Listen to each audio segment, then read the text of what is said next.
con la charla hoy sobre aplicaciones de la periodización por objetivos para el corredor de fondo. El sumario de esta presentación va a ser el siguiente. Empezaremos revisando los diferentes modelos de periodización que, bajo nuestro punto de vista, existen hoy día en las carreras de medio fondo y fondo. Iremos a continuación detallando los diferentes pasos para que el entrenador tenga clara una sistemática a la hora de realizar una periodización y verán como en esos últimos pasos empezamos a hablar de la cuantificación del entrenamiento y en general de lo que sería tanto la periodización como la programación y control del mismo. El primer mensaje que queremos dar es que el ejercicio debe ser algo dosificado, como ven en esa foto de la píldora del ejercicio, y que esto, como vamos a intentar demostrar a lo largo de esta exposición, es algo bastante más allá que la mera prescripción, que muchas veces utilizamos ese término a modo de recetario. Esto es bastante más complejo de lo que intuitivamente nos puede parecer, ¿no? Sobre todo cuando somos deportistas. Vamos allá. Empezamos revisando los modelos de periodización. Empezamos con la periodización tradicional, que como todos ustedes saben, se caracteriza porque a lo largo del tiempo, que sería el eje de las X, el volumen de entrenamiento, ya sea contabilizado en horas, kilómetros, etcétera, se incrementa en la primera parte de la temporada y, aunque pueda sufrir algún otro incremento más adelante, cede su protagonismo hacia la intensidad en la segunda parte de la temporada. Sin entrar, de momento, en terminología sobre zonas de entrenamiento y entendiendo de esta forma sencilla que la intensidad de una letra A, el momento que trabajásemos A, sería mucho menor que la de B, C o D o E, un ejemplo de periodización tradicional podría ser un macrociclo de una preparación de una prueba de 10 kilómetros, ¿sí? Donde esa intensidad que vemos pintada en rojo podría obedecer a una muy baja intensidad durante las primeras semanas,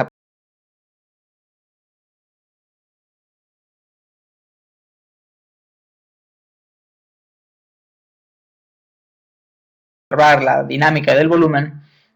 Por el contrario, el volumen mayor sería más bien en la primera parte o hasta la mitad de la preparación. Como pueden observar también, la tendencia de volumen e intensidad se incrementa progresivamente al principio del macrociclo para posteriormente ceder protagonismo el uno al otro, de tal manera que cuando sube una variable, la otra desciende. Esto, que se pinta siempre de una manera muy global y podemos imaginar que esta preparación pudieran ser, por ejemplo, 15 o 20 semanas, no es semana a semana, sino que es la tendencia general. Esto no va en contra de intercalar regeneraciones periódicas, por ejemplo, cada 2, 3 o 4 semanas, con una semana de menor carga y, por tanto, esas variables, habitualmente la del volumen, descenderían. Y eso sería muy a grosso modo la periodización tradicional. Estamos hablando de una propuesta ya de 1949, ¿verdad? ¿Cuándo se recomienda realizar una periodización tradicional? Pues sobre todo si solo importa un momento de forma en el macrociclo y se quiere asegurar llegar bien. Y estamos hablando de pruebas relativamente cortas. Si hablásemos ya de pruebas de más de una hora, hora y media o dos de duración, sin duda nos decantaríamos mejor por otro modelo que a continuación vamos a presentar. Otros por los cuales nos decantaríamos o cosas a tener en cuenta en el caso de la periodización tradicional, bueno, pues sería una buena elección si hay mucho tiempo por delante de la temporada, porque es un modelo, por decirlo de alguna manera, piramidal, es decir, donde establecemos una muy buena base de trabajo basada en el volumen para progresivamente incluir mayores intensidades, lo cual es más seguro tanto a la hora de llegar a un momento puntual de forma en el futuro mejor, como de, si tenemos mucho tiempo, empezar más gradualmente. Si es el primer macrociclo de la temporada, aunque luego vayamos a mezclar diferentes modelos, también podría ser bueno empezar por una periodización tradicional, por lo mismo, por crear una mayor base sobre la cual luego quizá trabajar con otros modelos de periodización. Esta es una cosa importante a tener en cuenta. No es necesario estar utilizando siempre para la misma prueba y deportista el mismo modelo de periodización, se pueden alternar diferentes modelos. Tiene más sentido, puestos a utilizar en algún momento periodización tradicional, que sea la primera del año. Si se es novato o puede haber riesgo de lesión por estar haciendo contrastes de diferentes intensidades, entonces recomendaríamos también una periodización tradicional. Es menos arriesgado a nivel del aparato locomotor por el hecho de que la intensidad se introduce muy gradualmente y siempre tras una base de volumen. Y eso, pues diferentes autores como Verkhoshansky ya han reconocido que primero es mejor realizar una base de volumen en cualquier mecánica de ejercicio a baja intensidad antes de incrementar la intensidad. Muy bien. Perdón. Vamos a la periodización que podríamos decir contraria, se llama inversa al modelo anterior. Esta sería la más habitual en pruebas, antes he comentado la frontera de la hora y media o 2 horas, pues precisamente para pruebas ya de esa duración, dado que la intensidad no va a ser muy elevada en realidad en la competencia, pues tiene más sentido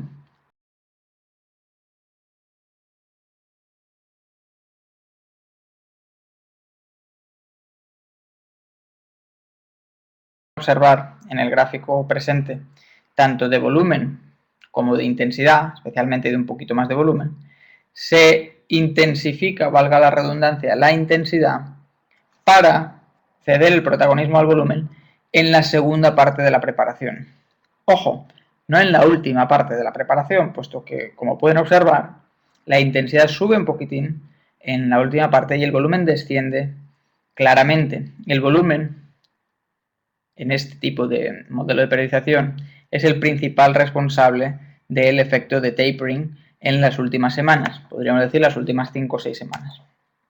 Muy bien, volviendo a ese esquema quizá demasiado sencillo, pero fácil de entender, donde hablamos de que A sería una zona de intensidad baja y E una zona de intensidad más elevada, en un macrociclo, por ejemplo, de maratón, utilizaríamos este modelo de periodización, donde en los primeros bloques de trabajo, como ven, llegamos hasta una intensidad D y luego bajamos mucho la intensidad porque predomina el volumen, como pueden observar si van mirando arriba y abajo de dónde estamos en un mesociclo u otro respecto a las dinámicas de volumen e intensidad. Insisto, dinámicas que son una tendencia general, no es literalmente el volumen que hay que llevar semana a semana, porque hay que acordarse que hay que hacer semanas de regeneración periódicas, es decir, cada 3 o 4 semanas, esa última semana es más suave. Fíjense cómo sube un poquito la intensidad, porque en todas las pruebas de resistencia, otro consejo a dar en este webinar, es que trabajen en la parte final de la preparación levemente por encima de la intensidad que posteriormente quieren llevar, de cara a que luego en la competición haya un margen de confort, por lo menos en la primera parte de la prueba, por haber trabajado tanto a nivel metabólico como neuromuscular por una intensidad superior recientemente. ¿Cuándo se recomienda este modelo de periodización inversa? Pues lo hemos dicho anteriormente, ¿verdad? Si la prueba es de muy larga duración, si se prepara alguna competición de 2 horas o más, entonces aquí ya entramos no solo en algunas disciplinas atléticas clásicas, sino en pruebas como son las carreras de montaña, los trails, ultra trails, carreras de ultrafondo. Entonces ya todas esas pruebas tiene más sentido, salvo que sean muy cortas, ¿verdad? En el tiempo, entrenarlas con una periodización inversa. Asimismo, y paso directamente a al último renglón, a la última frase, si estamos hablando del segmento de carrera de un triatlón, especialmente si es de media o larga distancia, o si usted su primer triatlón que realiza, aunque sea una distancia sprint o olímpico, también tiene sentido que el segmento de carrera lo periodice así. ¿Por qué? Porque la intensidad de la competición es muy baja. La intensidad de la competición, vamos a reflexionar. Cualquier corredor, por ejemplo, de maratón, la primera semana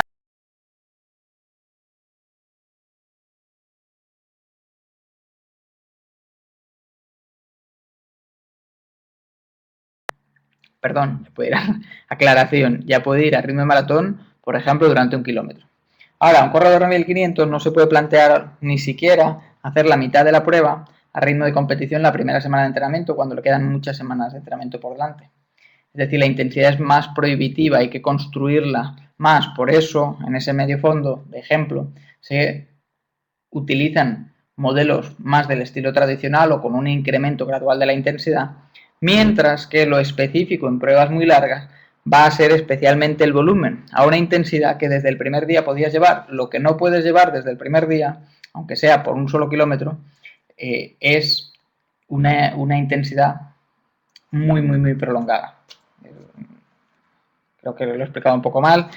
Lo que no puedes llevar desde el primer día es esa intensidad que podrías mantener durante un kilómetro durante muchos más kilómetros.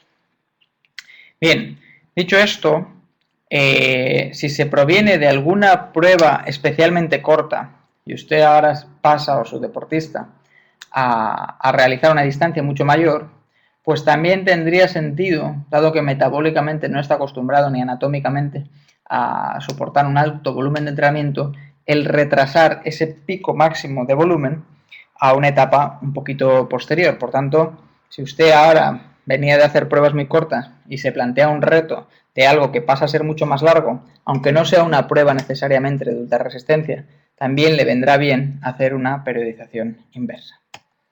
Muy bien. Periodización en bloques. No queda muy claro si solo observamos el volumen, pero sí observan que hay diferentes momentos donde el volumen sube y diferentes momentos donde la intensidad va a ir subiendo. Si volvemos a ese esquema clásico de zonas genéricas, vamos a pensar, por ejemplo, en campo a través. Campo a través se podría preparar con una periodización tradicional, habida cuenta de que esos bloques están preconizando una intensidad cada vez superior. Muy bien. El matiz de una periodización en bloques es que yo me centro en un bloque A, por decirlo así, en unos contenidos, no solo unas intensidades, sino unos contenidos determinados en un primer bloque, para posteriormente trabajar en otros bloques de forma explícita otros contenidos. El volumen y la intensidad dentro de cada bloque tienen una tendencia, vamos a decir, muy similar a la de una periodización tradicional, pero dentro de cada bloque. Es decir, primero subo el volumen y luego incremento la intensidad, pero relativo a esa intensidad y a esos contenidos de entrenamiento que estamos trabajando. Podemos recordar, por ejemplo, la periodización en bloques de Verkhoshansky, pero vamos a citar algún otro modelo en este sentido. ¿Cuándo se recomiendan? Pues en deportistas ya más avanzados, en los que se requiere trabajar durante más tiempo continuado una determinada zona de entrenamiento o contenidos de entrenamiento para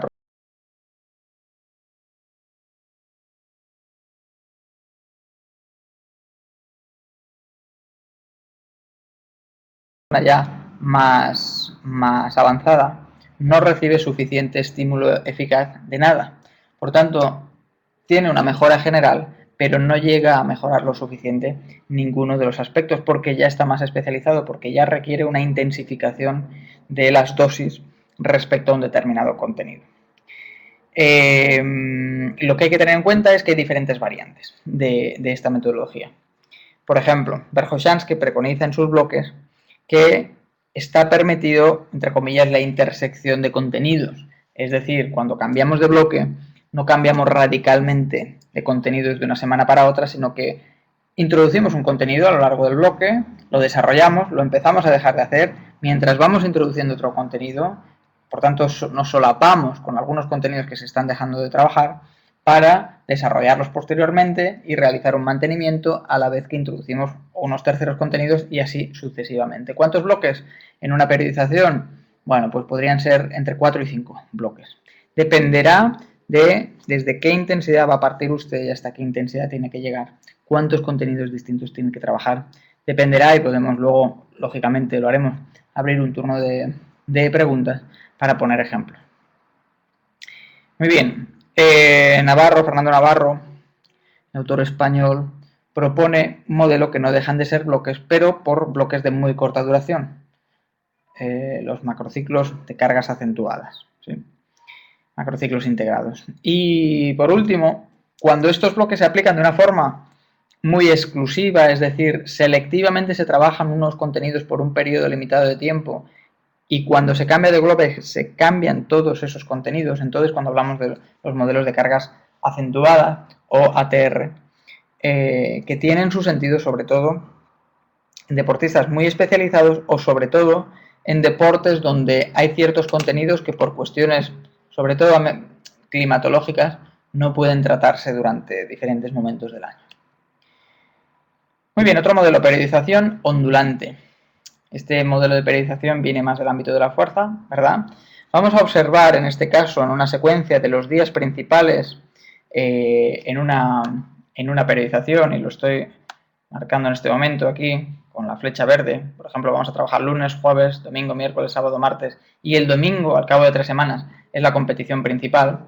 Vamos a indicar, por ejemplo, que en esos bloques, desde D hasta G, en esas intensidades, disculpen, que trabajaríamos esas sesiones principales, fíjense cómo estamos haciendo una ondulación de las cargas, porque hemos subido la intensidad, luego la hemos bajado el domingo, la hemos subido el miércoles, bajamos el sábado, subimos el martes por encima de la intensidad de competición, que como pueden ustedes ver es en F, en la carga que habíamos trabajado 2 juegos atrás, y por último competimos en F. ¿Sí? De tal manera que la carga efectivamente en las sesiones de calidad ha ido ondulando. ¿Sí? Habrían otras sesiones, lógicamente, trabajo de fuerza, trabajo de...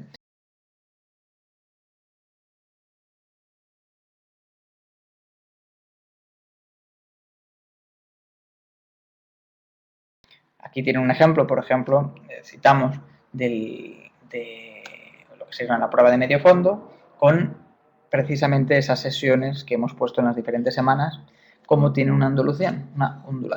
Perdón. Ejemplos, para verlo más claro con un ejemplo, fíjense cómo arriba tenemos un ejemplo de microciclo de tipo ondulante respecto a lo que sería un microciclo tradicional. Empecemos por el de abajo, que creo que quedará más claro. Muy buenas, Jorge Ortega. Aquí estamos. No llevamos mucho. Vamos con el ejemplo que teníamos de una periodización tradicional aplicada a un microciclo. Vemos como, por ejemplo, el lunes estamos trabajando fuerza máxima, que también trabajaremos el jueves. Estamos haciendo algún pequeño trabajo de velocidad, trabajos suaves en martes y domingo. Y fíjense en este entrenamiento, media hora de un ritmo lento, más luego un trabajo a velocidad aeróbica máxima, similar al que luego haríamos también el sábado.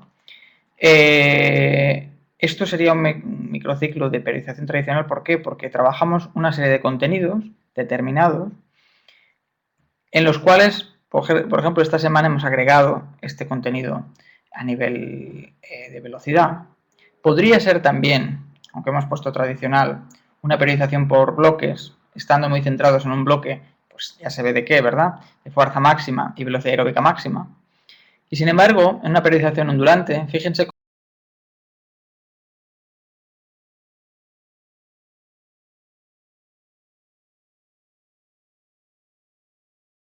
trabajo en BAM, jueves voy a trabajar un poquito por debajo de umbral anaeróbico, sábado trabajo claramente por encima de la BAM, un trabajo de potencia glucolítica. Es decir, hay una ondulación de las intensidades en esos trabajos de resistencia. Y observemos la fuerza. Por aquí vemos fuerza máxima, vemos una pliometría de un alto volumen de saltos, por tanto no será mucha intensidad, podríamos decir una resistencia a la fuerza explosiva, vemos un trabajo de fuerza máxima el jueves y vemos un trabajo de fuerza potencia, es decir, un trabajo de fuerza explosiva con pesos elevados el lunes. Nuevamente, en la fuerza también vemos cómo trabajamos diferentes manifestaciones de la fuerza en un mismo microciclo. Estamos haciendo un trabajo de carácter ondulante. Muy bien, ¿para cuándo se recomienda la periodización ondulante? Pues sobre todo si es preciso tener varios momentos de buena forma en el microciclo, puestas a punto frecuentes. Saludamos a Carlos Rosé, que parece que se incorpora ahora. ¿En qué otros casos está justificado la periodización ondulante? Pues si no hay mucho tiempo por delante de la temporada y se quiere intentar en sucesivas ocasiones un máximo rendimiento, es decir, queda poco tiempo y a su vez tenemos un calendario relativamente frecuente de competiciones, tiene sentido que cada una de esas puestas a punto las hagamos comprimiendo lo que sería un formato, por ejemplo, de otro modelo de periodización en esas puestas a punto sucesivas, trabajando esas intensidades, por decirlo de alguna manera, a saltos de intensidad ondulante, se llama, en cada puesta a punto. una puesta a punto en sí servirá de base para la siguiente. Cuando queda poco tiempo en la temporada, esto se puede hacer sin tanto riesgo de sobreentrenamiento o de lesión. Cuando estamos empezando la temporada, el precipitar las competiciones y empezar a hacer un trabajo ondulante sería totalmente erróneo o peligroso. Si ya el primer macrociclo fue tradicional, pues tiene más sentido, porque tenemos una base más basada en el volumen de la primera parte de la temporada, sobre la cual poder hacer estas puestas a punto más de tipo ondulante, ¿sí? O si no se quiere bajar por debajo de unos mínimos de forma. Si todo el año tenemos que competir, pues después de un trabajo de base podríamos hacer diferentes preparaciones de tipo ondulante, ¿sí? Vigilando muy bien las dosis para que las dosis sean progresivas en el global de las mismas. Luego hablaremos de la cuantificación y esto quedará mucho más claro, pero desde el punto de vista de ir alternando diferentes intensidades, hacerlo de una manera ondulante, y así nunca estamos por debajo de unos mínimos niveles de forma, porque el problema que tienen las preparaciones de tipo tradicional, que durante tantos años se han utilizado en deporte de resistencia, y también lo tendrían la periodización inversa, es que uno va a estar muy bien de forma al final de la preparación, pero por el camino, para esa disciplina para la cual se está preparando durante tantas semanas, no está muy bien de forma, porque los contenidos son bastante similares, porque los estímulos son bastante similares. No hay una gran alternancia de los contenidos. Muy bien. Nuestra experiencia en el programa de entrenamiento All in Your Mind, el cual llevamos a cabo tanto el profesor Cerzuela de la Universidad de Alicante como un servidor, nos vienen a menudo deportistas de tipo recreativo, los cuales quieren combinar preparaciones desde distancias hasta deportes directamente muy diferentes, ¿no? Vemos un ejemplo real de alguien que quería competir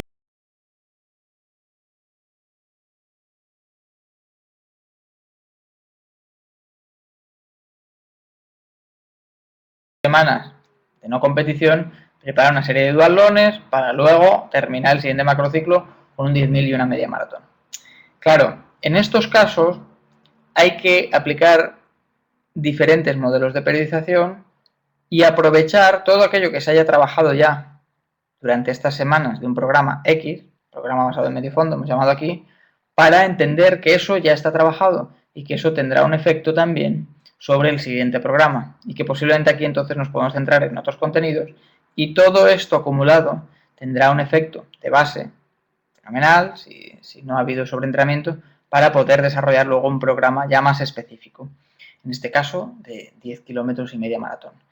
¿Qué debemos proporcionar para evitar el sobreentrenamiento? Transiciones frecuentes, cortes, aunque sea de unos pocos días de transición, al menos de alguno de las disciplinas que se hayan trabajado durante unos 7 o 10 días, ¿sí? Vamos a ver un ejemplo con las dinámicas de volumen, en este caso.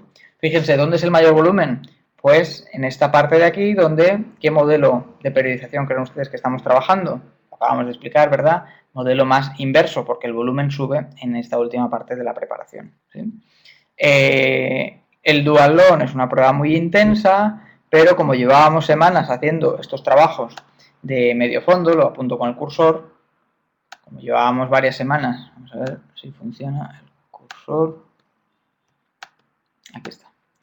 En este momento de la preparación, fíjense, como aquí no habíamos hecho mucho volumen, para preparar ese duatlón ponemos una etapa donde incrementamos el volumen, ¿sí? Y aquí veremos que incrementaremos la intensidad. Volumen que tendremos que retomar para esta prueba de media maratón pues más adelante, ¿sí? ¿Cuál es la filosofía en definitiva? Aprovechar una preparación sobre la previa, aunque se hayan trabajado cualidades muy distintas, entendiendo muy bien qué tipo de adaptaciones vamos a poder mantener pese a que no las estemos trabajando apenas, gracias a que ya hemos incidido bastante sobre ellas en la preparación anterior. Si observamos, por ejemplo, la intensidad, como dijimos en su día, va a la inversa, ¿sí? Va a la inversa. ¿Qué interesa más en el duatlón? Que predomine la intensidad. ¿Qué interesa más en la media maratón? Que predomine el volumen. Intensidad llevamos de sobras de estas dos preparaciones. Por ejemplo, preparaciones de capacidad láctica, BAM, aquí trabajo por encima de umbral anaeróbico. No vamos a competir seguramente a umbral anaeróbico o por encima, desde luego, en una media maratón, por lo tanto la intensidad puede ser mucho menor y necesitamos contrastar con unos microciclos de mayor volumen. De ahí ese nombre de periodización por contrastes. Fíjense que marcamos el icono de trabajos de fuerza al inicio de cada bloque o de cada preparación. No podemos ni siquiera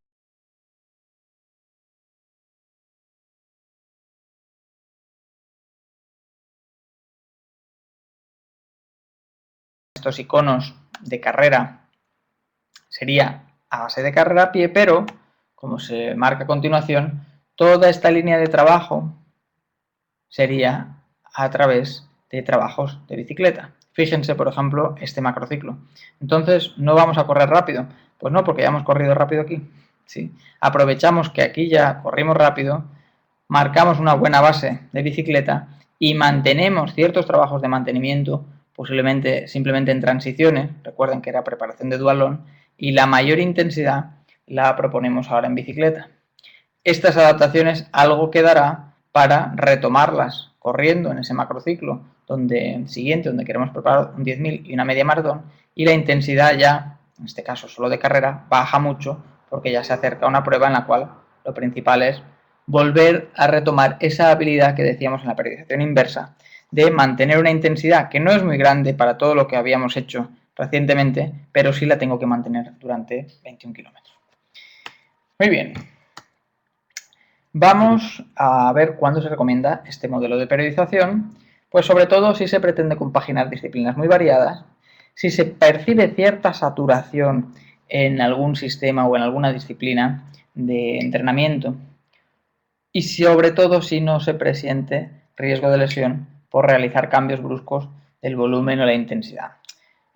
Por tanto, no sería recomendable para personas que sufren predisposición a lesiones del aparato locomotor, por ejemplo, las famosas tendinitis, tendinosis, no les va a venir muy bien esos cambios bruscos de intensidad. No les iría quizá tampoco muy bien una periodización ondulante que antes hemos hablado. Y tener en cuenta que para prevenir este tipo de lesiones siempre pongamos esos bloques iniciales de desarrollo tanto de fuerza-resistencia de base como de fuerza máxima.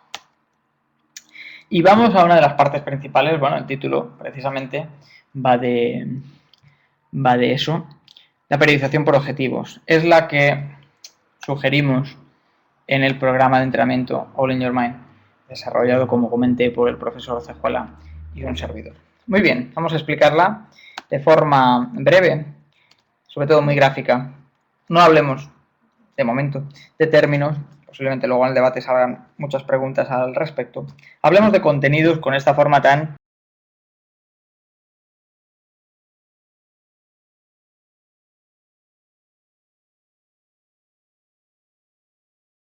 tipo de contenidos, de los cuales algunos, por ejemplo estos tres, son posibles limitantes del rendimiento y estos, por ejemplo estos cuatro, pueden ser determinantes directos del rendimiento desde un punto de vista del entrenamiento. ¿Sí?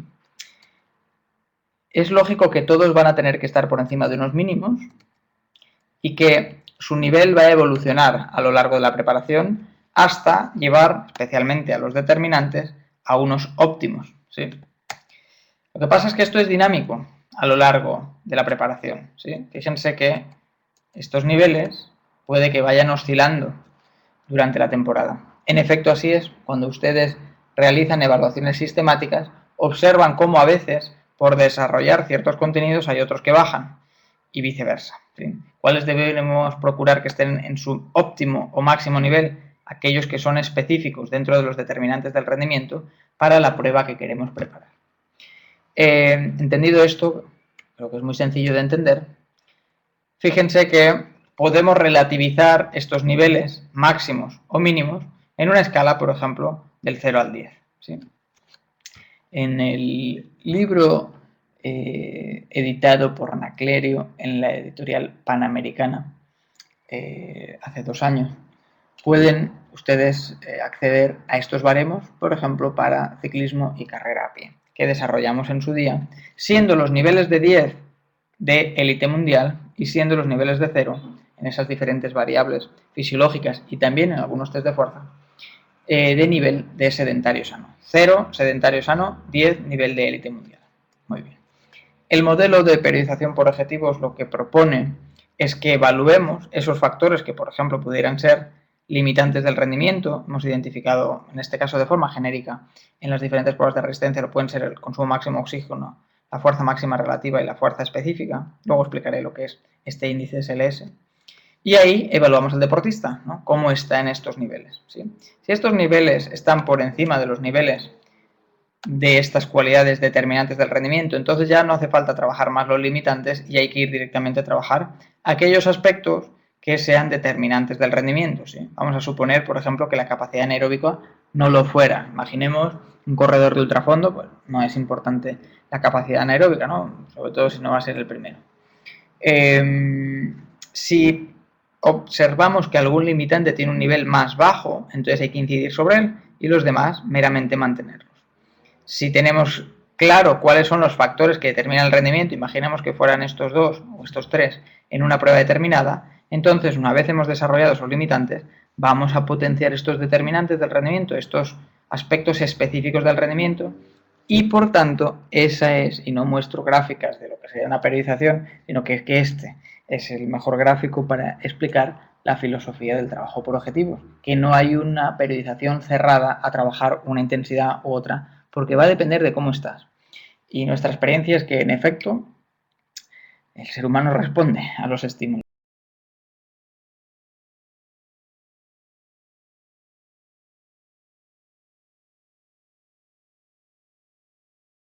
A lo mejor se empeoren. Por eso hay que estar evaluando periódicamente para ver cuál es el estado de forma de los aspectos limitantes y determinantes del rendimiento para plantear objetivos de mejora o mantenimiento de esos aspectos a lo largo de las próximas semanas o meses. ¿Cuándo se recomienda? Pues sobre todo cuando no se entrena a un enorme número de deportistas o se tiene acceso a la tecnología y se puede dedicar atención para diseñar esos, entre comillas, trajes a medida para cada deportista, ¿sí? Es lo que intentamos hacer en el programa de entrenamiento All in Your Mind, con un control periódico del entrenamiento real y de las evoluciones del rendimiento en estos aspectos. Muy bien. Y ahora vamos a una parte más didáctica de cuáles son los pasos a seguir para hacer una periodización. Estos son los que proponemos nosotros por orden y ahora los vamos a ir explicando. Por tanto, no los voy a ir enumerando, los van a ir viendo a continuación. Empezamos. El primer paso sería conocer la intensidad de la competición. Eso es básico, ¿verdad? Aquí ponemos un ejemplo como en diferentes pruebas atléticas, desde el ultrafondo al fondo, al medio fondo. En las siglas pueden observar, estamos hablando de potencia láctica, capacidad láctica, BAM, umbral anaeróbico, etcétera, umbral aeróbico, sí. Y volvemos a utilizar esas letras que anteriormente no le habíamos puesto nombre y apellidos, ¿verdad? Desde la A hasta la E o hasta la H, si quieren, para entender que en función de la prueba, la intensidad de la competición puede estar más cerca de unas zonas u otras. ¿Y por qué ponemos 3 flechitas habitualmente en cada prueba o 2? Porque depende de la duración que usted vaya a emplear en completar esa distancia, ¿verdad? Cuando hablamos sobre todo de pruebas cada vez más largas, cada vez hay más diferencia de tiempos, obvio, entre competidores, pero no solo eso, cambia la intensidad fisiológica a la que están compitiendo, ¿sí? Si estamos hablando, por ejemplo, de un maratón de alguien que corre en 2 horas poco, no puede ser la misma intensidad de la que alguien que, con todos los respetos, camina 5 horas, ¿sí? El de que, o la que hizo 5 horas, no sé yo si va a ser más o menos duro, probablemente sea más duro, pero la intensidad que mantiene a nivel relativo es seguro menor que la persona que ha tardado la mitad o menos de ese tiempo, ¿verdad? Que va a estar más cercano a unas intensidades metabólicas relativas, por supuesto absolutas también, pero relativas, mayores. Por tanto, lo primero que deberemos tener claro es cuál es la intensidad en la cual se va a desarrollar la competición para identificar qué cosas tenemos que entrenar, ¿verdad? cuáles son los determinantes del rendimiento, aquellos que son específicos, y cuáles son los limitantes. Los limitantes suelen ser más parecidos en todos los casos, os recordamos, en los deportes de resistencia tendríamos el V2+, que a su vez puede ser un determinante en algunas pruebas, la fuerza máxima y la fuerza específica. Y por supuesto otras cosas como la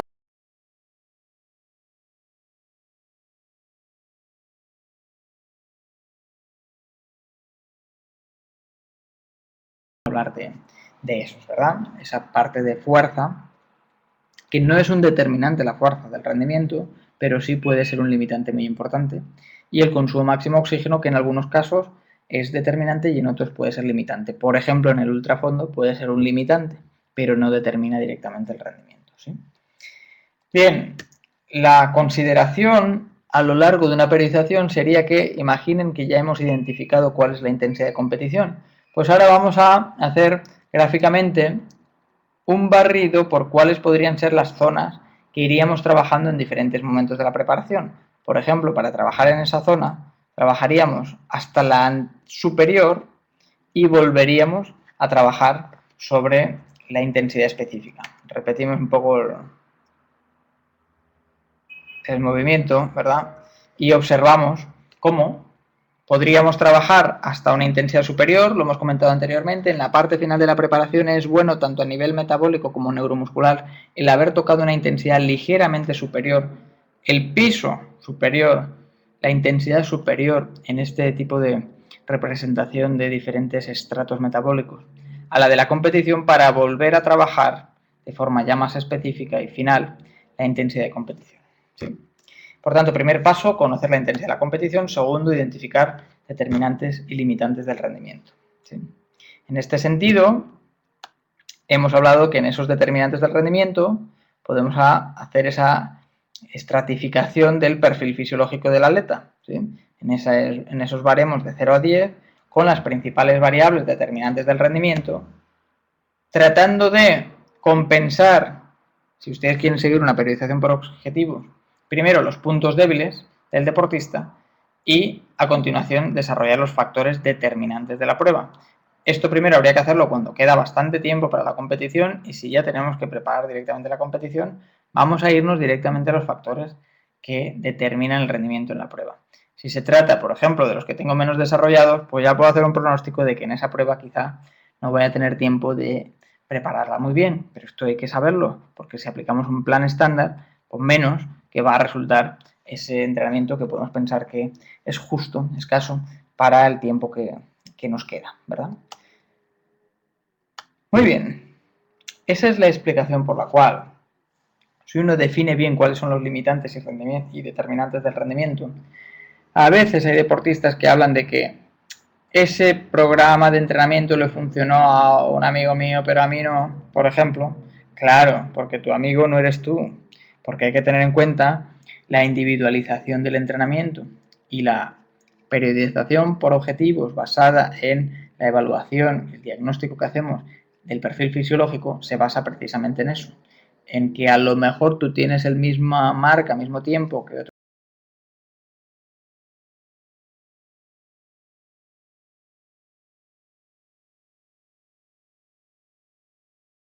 vista, cuando a veces observamos revistas, libros, que pone programa para hacer tal marca o tal otra, etcétera, etcétera, etcétera.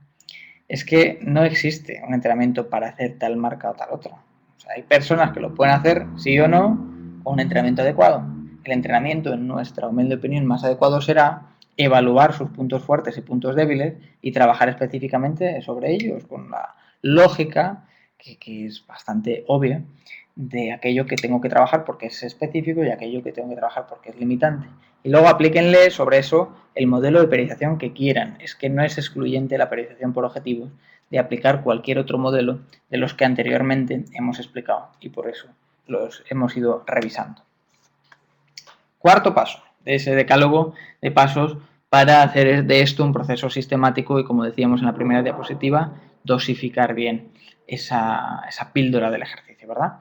Bien, pues localizar las competiciones con un calendario de competición en el cual distinguimos las competiciones principales de las secundarias, ¿verdad? Aquí vemos un macrociclo de campo a través donde hemos puesto pruebas largas, ¿sí? No de 12 kilómetros, y pruebas universitarias. Por ejemplo, esto se hace muy habitual en el área de Madrid, en España, con pruebas cortas, en algún momento intercaladas con pruebas más largas entre la competición universitaria y la federada, ¿sí? ¿Cuáles son las principales? Pues mira, en este caso, estas tres, ¿sí? Por tanto, toda esta primera parte de la preparación puede ser más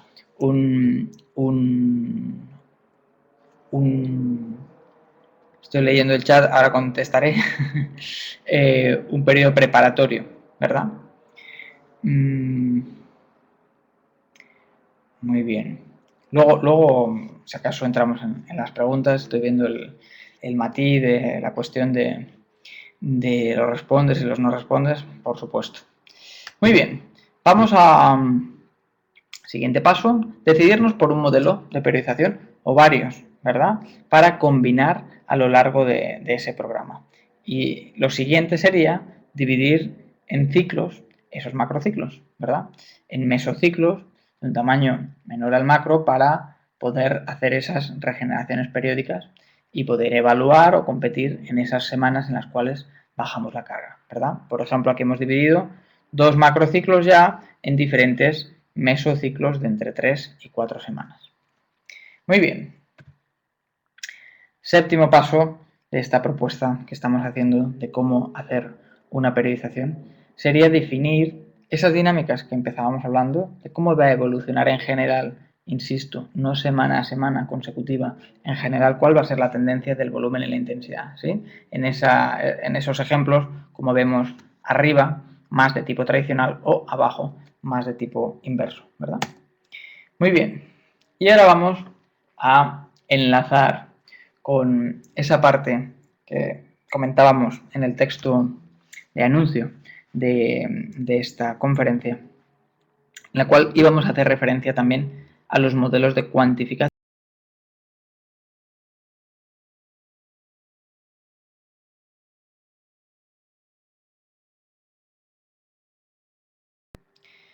Es que no cuantifica la carga, solo cuantifica el volumen, ¿sí? Porque fíjense que cuando estoy marcando una línea del volumen, incluso haciendo literalmente el cálculo de cuál tendría que ser el volumen semanal acorde a esa línea que hemos pintado a lo largo del tiempo, todo eso no deja de ser un acumulado, ¿sí? Porque ¿cuál es el volumen semanal? La suma de las horas o los kilómetros recorridos en una semana, ¿verdad? Sin embargo, en el mismo tipo de gráfica pintamos la intensidad. ¿Y qué es la intensidad? ¿La suma de todas las intensidades? No. La intensidad es un puntual, ¿verdad?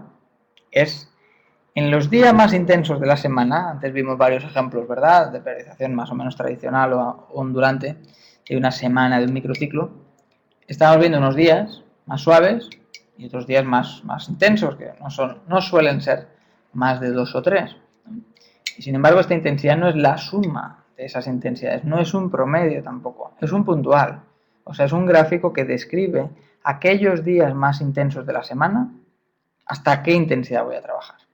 Luego en un gráfico estamos representando de forma solapada dos conceptos distintos. Ese gráfico en el fondo no tiene sentido como tal. Esto no está cuantificando el entrenamiento de por sí, solo el volumen.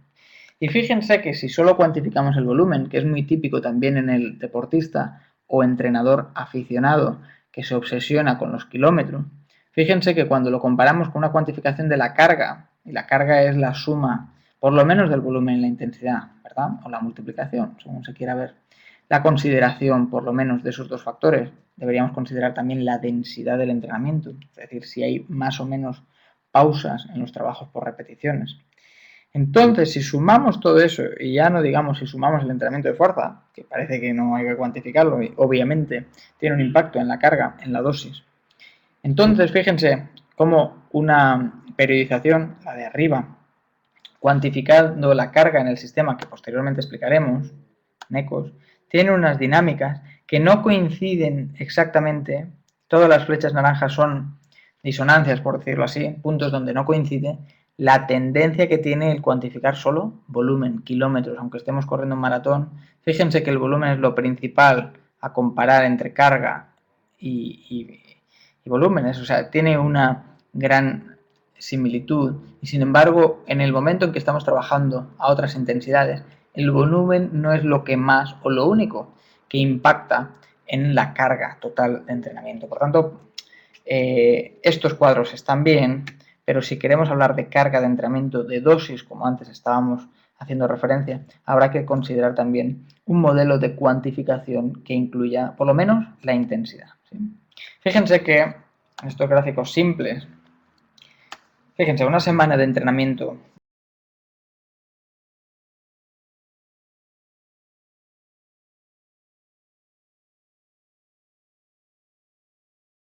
es media, ¿verdad? Pero una semana de entrenamiento donde la intensidad es alta y el volumen es bajo, pues sería de una carga un poco menor, otro punto intermedio, y una semana en la cual la intensidad fuera muy elevada y el volumen también, hemos dicho que eso no debería ser así, pero puntualmente podría pasar, ¿sí? La carga total sería entonces muy elevada. Pero sería exactamente igual en progresión estas 3 semanas que estas 3 semanas en las cuales planteásemos, a diferencia del primer dibujo, un gran volumen con una muy baja intensidad, la carga final sería intermedia, bajar mucho un factor para subir otro o subir los dos, donde la carga final sería igual de elevada que hacer lo opuesto, ¿sí? Es decir, la carga de entrenamiento, en la carga de entrenamiento debemos considerar qué contenidos estamos trabajando y sobre todo el hecho de que no solo cuantifiquemos el volumen de entrenamiento, sino que también por lo menos la intensidad, ¿sí? Para hablar en definitiva de carga, no solo de kilómetros. Fíjense, esto puede ser una cuantificación por kilómetros, ¿sí? Estamos hablando de que en la parte final de un maratón puede ser muy parecido lo que sería la carga a el volumen propiamente, ¿no? Y efectivamente aquí observamos uno de los aspectos que decíamos anteriormente, aunque el volumen vaya subiendo y luego vaya bajando, hay que tener en cuenta que hay semanas donde hay que hacer unos descensos de esa carga, ¿sí? Aunque la tendencia general de esta línea que hubiéramos pintado en el dibujo de nuestra periodización de esta manera, pero en realidad tiene puntos donde hay que salvaguardar esa regeneración periódica, ¿verdad? Como aquí bien dicen, los ciclistas del Tour de France sí que conocen la combinación de intensidad y volumen, por supuesto. Y también conocen que la carga que supone esas 3 semanas no la pueden mantener durante su programa de entrenamiento habitual, ¿verdad? En ese caso es que es un modelo de competición de etapas, ¿no? Y donde hay que ser, pues, como en otros deportes, regular, ¿sí? Y constante durante una serie de semanas, que es lo que dura la competición. Muy bien, fíjense en formas de distribuir la cinética de este volumen. Por ejemplo, la propuesta de Daniels, basada en una relativización del máximo kilometraje semanal, 100% del máximo kilometraje semanal o la mitad, y cómo en las últimas 18 semanas de preparación él propone estas ondulaciones del volumen. Como se fijarán ustedes en este bloque de 3 semanas, o en este, o en este, o en este, primero las semanas de más volumen y bajando la carga sobre todo por descensos del volumen en estas últimas semanas, haciendo una carga del máximo pico cuando quedan 6 semanas, ¿verdad?, para la competición. Muy bien, más aspectos a tener en cuenta. Antes he dicho que es habitual que después de un par de semanas fuerte o después de 3 semanas fuerte hagamos una semana suave para propiciar esa supercompensación, ¿verdad?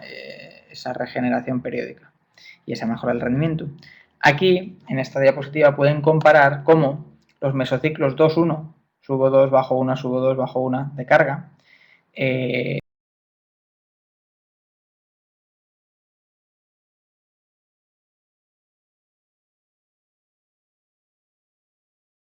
semanas en bloques de 3, por tanto, hay 8 semanas que las hace suaves, mientras que el que las hace en bloques de 4, pues hará 6 semanas suaves solo, ¿verdad? ¿Qué es mejor? Pues depende.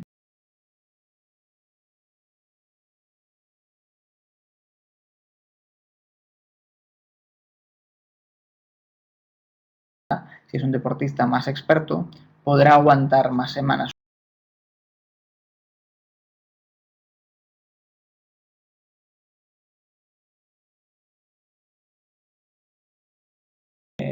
Nuestras periodizaciones no están mostrando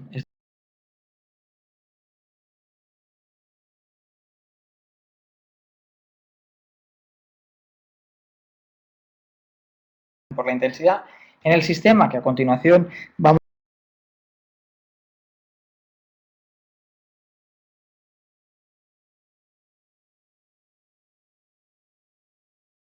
llegar a la competición, ¿verdad? Para llegar fresco a la competición.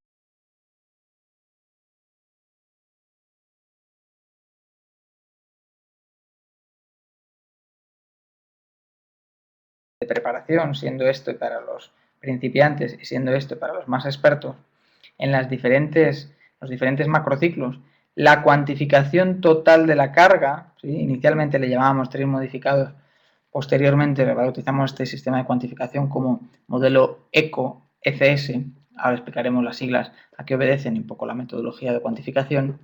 Fíjense cómo a lo largo de los diferentes niveles las cargas son también menores, ¿sí?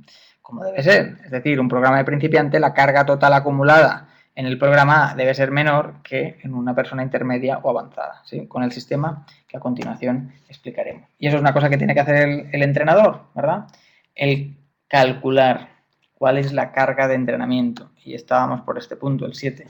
No solo pintar cuánto van a subir los kilómetros y la intensidad, que no tiene sentido pintar, tiene sentido como una base sobre la cual luego elaborar y cuantificar los entrenamientos de una forma un poco más avanzada. ¿Sí?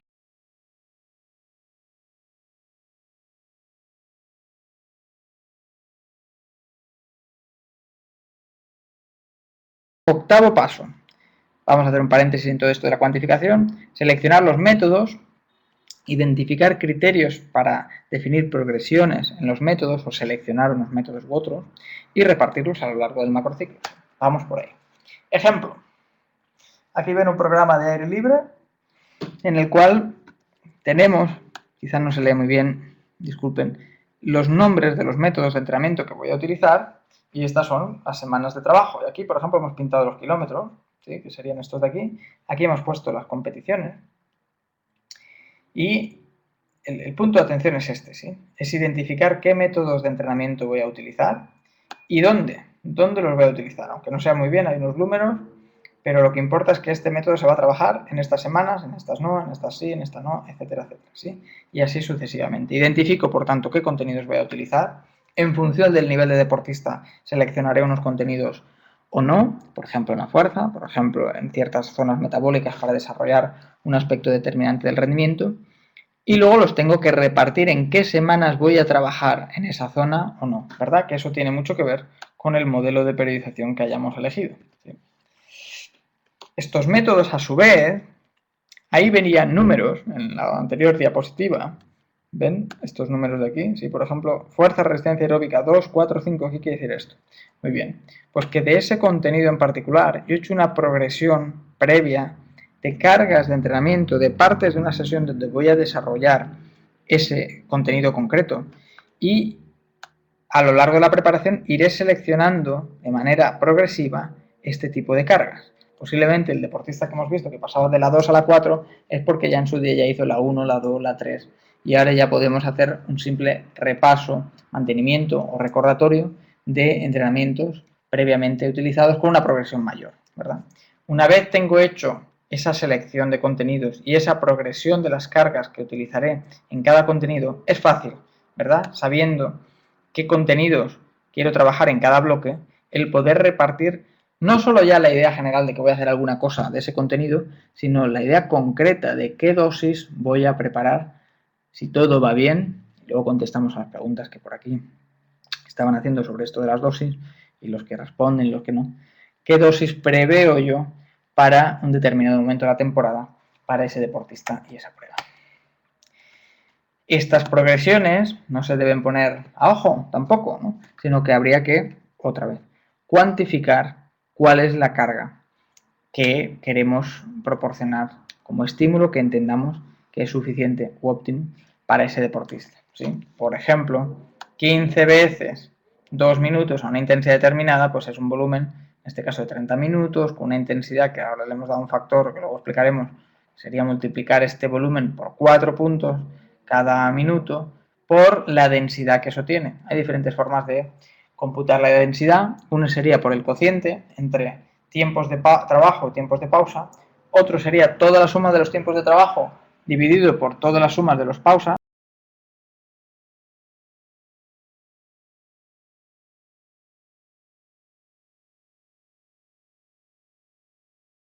continuos 100% y otros ejercicios pues serán un porcentaje de eso, ¿sí? En cualquiera de los casos, nuestros métodos de entrenamiento tendríamos que elaborar progresiones, valga la redundancia, crecientes o graduales de la carga, para estar seguros que luego esto tiene un sentido, este reparto de cargas a lo largo de la preparación. Muy bien, ¿y el entrenamiento de fuerza para qué lo hacemos? Bueno, pues habitualmente con un fin de mejora o un fin de prevención de lesiones, o los dos. Lo que no puede ser que lo hagamos por hacerlo, por cumplir, porque nos han dicho que es importante. Hay que tener en cuenta qué ejercicios vamos a utilizar y qué cargas vamos a utilizar y secuenciar muy bien ambos a lo largo de la preparación. ¿Sí? Vamos a pasar esta parte un poquito más rápida porque el objetivo de esta charla es eso, es que sea una charla, no un curso entero de periodización del entrenamiento, pero sí quería detenerme en algunos aspectos de lo que sería el entrenamiento de fuerza, como por ejemplo el concepto de cómo transicionamos, por decirlo así, desde el entrenamiento de la fuerza general hacia la fuerza-resistencia específica. Fuerza-resistencia específica la podríamos definir como aquella potencia máxima que podemos sostener, ¿sí? En la competición. Desde el trabajo de fuerza general habitual que hacen muchos deportistas de resistencia hasta aquí, como por ejemplo podría ser correr con un lastre en el corredor, correr cuesta arriba, hay una serie de trabajos de fuerza máxima que es muy importante que no olvidemos, ¿sí? Habitualmente el corredor aficionado pasa de trabajos muy genéricos, de fuerza-resistencia puros, a trabajos de fuerza-resistencia específica con un machaque continuo de las articulaciones siempre de la misma manera y encima a alta intensidad, que lógicamente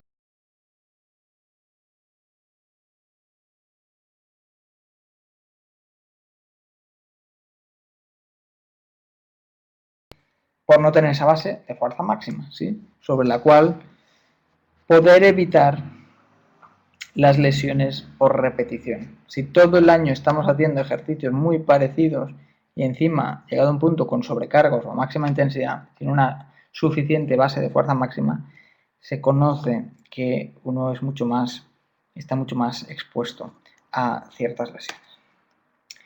Muy bien, la filosofía que utilizamos nosotros de una forma muy gráfica y rápida de explicarla sería la siguiente. Teniendo en cuenta que hacemos un desarrollo progresivo de la fuerza máxima y de la potencia, y teniendo en cuenta las diferentes mecánicas de ejercicios de tipo general, auxiliar, específico o competitivo, incluimos tener en cuenta estos dos aspectos con el concepto de qué zona metabólica en paralelo quiero trabajar en la resistencia. Tal es así que, si por ejemplo hemos elegido una zona X, antes hablábamos de ABCD, bueno, pues ahora hablamos de X, por ejemplo, estoy trabajando a una intensidad metabólica determinada, pues yo tengo que hacer trabajos, o nosotros proponemos hacer trabajos en circuitos de acondicionamiento físico general alrededor de esa intensidad metabólica, y esto lo podemos valorar por percepción, por pulsaciones, para más adelante pasar a hacer un trabajo de fuerza-resistencia específico,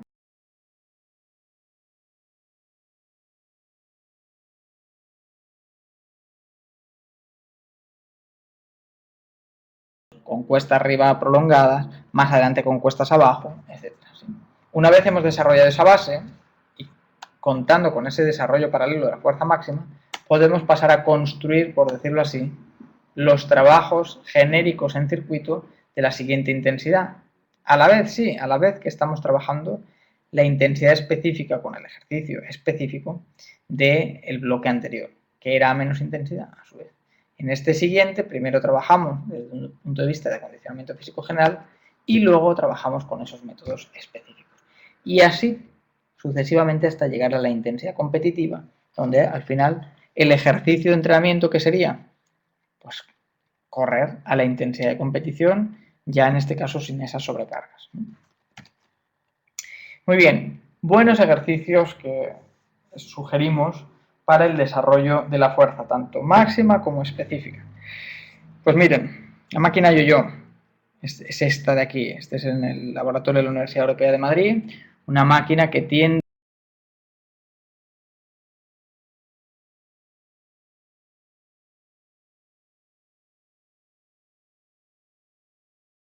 en el sentido contrario, ¿no? Y por tanto tendrás que hacer una contracción excéntrica importante.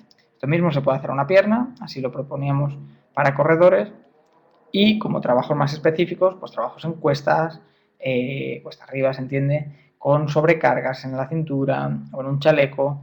Nunca, por favor, en tobilleras. Las tobilleras son para ejercicios locales, puntuales. No podemos salir a correr con tobilleras porque desvirtuaría mucho la técnica. Trabajos de pliometría de media intensidad, incluso cuesta abajo, ¿no? Y, en nuestra opinión, sobre todo para corredores de montaña, no solo hay que correr cuesta arriba, sino también cuesta abajo.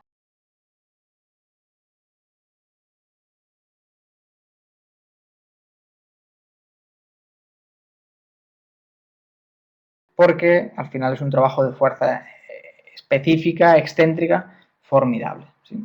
Que provoca un gran dolor muscular retardado en los primeros días de las primeras sesiones, pero posteriormente eso ejerce un efecto vacuna y de protección para todo el trabajo de fuerza de carácter excéntrico que tiene la carrera, muy interesante. Muy bien, ¿qué va a pasar en tu zancada si no entrenas la fuerza? Este es un estudio que hicimos con 3 grupos de corredores y este es el ejemplo de aquel grupo que no realizaba entrenamiento de fuerza en un índice que creamos, que era el índice de amplitud, velocidad, stride length, speed, es decir, la amplitud de zancada dividido por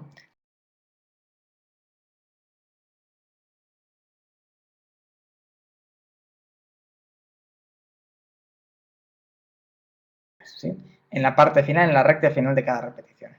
Mientras no hay fatiga se mantiene, pero cuando lo comparamos con la parte final del entrenamiento, podíamos calcular del promedio de ese valor cuál era la pérdida porcentual. ¿Sí? Por ejemplo, una pérdida del 4% en un sujeto que está haciendo 19 repeticiones de 300 metros al 80% de su marca personal con una pausa de 2 minutos, que no entrenaba fuerza. ¿Qué hallamos en este modelo de periodización que anteriormente hemos expuesto? En aquellos sujetos que sí entrenaban la fuerza con ese modelo. Pues que haciendo entrenamientos, y esto es otro ejemplo, pero los mismos entrenamientos, por ejemplo aquí son 13.400 a velocidad aeróbica máxima recuperando 50 segundos, ese cociente, si comparamos la parte sin fatiga respecto a la parte final, no solo no disminuía, sino que podía estar próximo a cero o incluso incrementarse. Es decir, el deportista era capaz al final de ese programa periodizado, partiendo de una intensidad metabólica menor a una mayor, partiendo de ejercicios de tipo genérico, ejercicios más específicos, era capaz en fatiga de incluso ampliar zancada. Es decir, seguramente estará aplicando a la misma velocidad, si aplica una zancada mayor, una zancada con mayor fuerza, ¿sí? Más potente. Por lo tanto, quizá ese limitante de la fuerza específica no lo tengamos. Y ahí es de donde viene ese índice SLS que veíamos en los factores limitantes cuando hablábamos de la periodización por objetivos. Ese es el índice de referencia, ¿sí? Ahí aplicamos un baremo para determinar hasta qué punto tienes un déficit muy importante o no de ese índice, que muchas veces hallarán ustedes como entrenadores que lo pueden tener en las últimas repeticiones sus deportistas. El título del paper era este, ¿sí? Y las conclusiones eran que aquellos que no entrenaban fuerza perdían entre la primera parte del entrenamiento y la parte final del entrenamiento ese índice de zancada relativo a la velocidad. Los que trabajaban la fuerza pero de una manera desordenada, que era un grupo control de este estudio, perdían, pero menos, y en cambio los que trabajaban de forma periodizada sí que incluso aumentaban levemente, todo con diferencias significativas, ese índice, ¿verdad? Es decir, su aplicación de fuerza específica, que es lo importante. Muy bien. Un apunte a tener en cuenta, y creo que con esto puede que responda a no sé quién, que habló de que los seres humanos responden diferente a los fármacos, el concepto de gente que responde y que no. Ahí está. Ante un mismo estímulo, y esos matices que comentaba, efectivamente. Ante un mismo estímulo, lo que representa este gráfico es que un corredor, un deportista novato, no va a responder igual, porque para responder igual debería trabajar quizá con un estímulo inferior a aquel aspecto fisiológico que queramos mejorar. Ejemplo, si esta intensidad, es la de la velocidad aeróbica máxima, la del consumo máximo de oxígeno, un novato va a obtener beneficios por trabajar, y no lo digo yo, sino los trabajos científicos, más beneficio por trabajar por debajo de esa intensidad que por trabajar en esa intensidad. Sin embargo, vamos a un avanzado. Un avanzado deberá trabajar específicamente a esa intensidad. Y vamos a un experto. Un experto probablemente obtenga más beneficio por trabajar por encima de esa intensidad y, como quien dice, de rebote o como efecto, ese tipo de trabajo le va a mejorar esa intensidad inferior a la que estaba intentando mejorar, ¿verdad? Es decir, que la dosis depende del tipo de nivel de experiencia, más que de rendimiento, de las personas que estamos entrenando a efectos de provocar mejoras. Si hablamos solo de intensidad, entonces las intensidades van acorde al nivel de experiencia, pese a que en todos los casos queramos mejorar un mismo aspecto.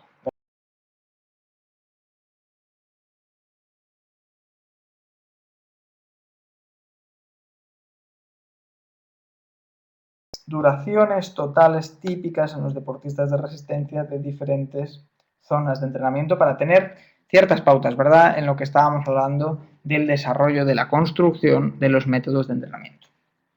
Particularmente les sugiero que no se centren solo en los nombres y recetas de los métodos de entrenamiento que lean en un libro determinado, sino que ustedes mismos creen, en función del nivel de las personas que van a entrenar, cuáles serían los métodos y las dosis mínimas máximas dentro de cada método de entrenamiento que ustedes van a proporcionar a sus deportistas, ¿sí? Y luego hagan esa graduación de las dosis, esas progresiones de carga cuantificadas para repartirlas a lo largo del programa que hayan ustedes periodizado. Muy bien, un aspecto muy importante a tener en cuenta, no vamos a hablar de ciclismo porque es un curso de carreras de fondo, pero en el ciclismo en los últimos años se habla mucho de entrenar por vatios constantes, igual que en carrera esto equivaldría a trabajar por ritmos constantes y se ha hecho toda la vida así. Hay que tener en cuenta que cuando extrapolamos las cargas de una prueba de esfuerzo a un ritmo determinado, la respuesta interna, véase frecuencia cardíaca o percepción o consumo de oxígeno, pasados unos minutos de activación anaeróbica inicial, pasados unos 3 minutos, pues la respuesta interna a velocidad constante no es constante. Se produce el llamado efecto del componente lento del consumo máximo de oxígeno. Es decir, empieza a incurrirse en un progresivo gasto que, si es a una gran intensidad, nos llevaría al máximo consumo de oxígeno, que está reflejando una falta de eficiencia y, por tanto, no estamos siendo capaces de mantener una intensidad metabólica a una velocidad constante. Pues ténganlo en cuenta porque esto nos tiene que hacer pensar al respecto del control de las intensidades y del diseño de métodos basados en unas pautas u otras. Yo sugiero siempre pautas basadas en percepción y frecuencia cardíaca, especialmente en percepción, pero con el marcador objetivo de la frecuencia cardíaca, aunque a veces pueda dar lugar a valores extraños o erróneos. Para eso está la percepción.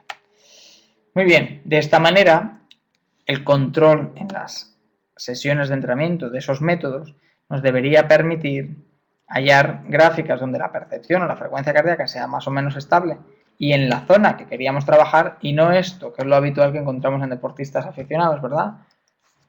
La antepenúltima ya me pico, la última casi a tope, la última a reventar. Aunque yo quería trabajar hoy esta zona, bueno, trabajamos un poquito también otras cosas, ¿verdad? Estímulos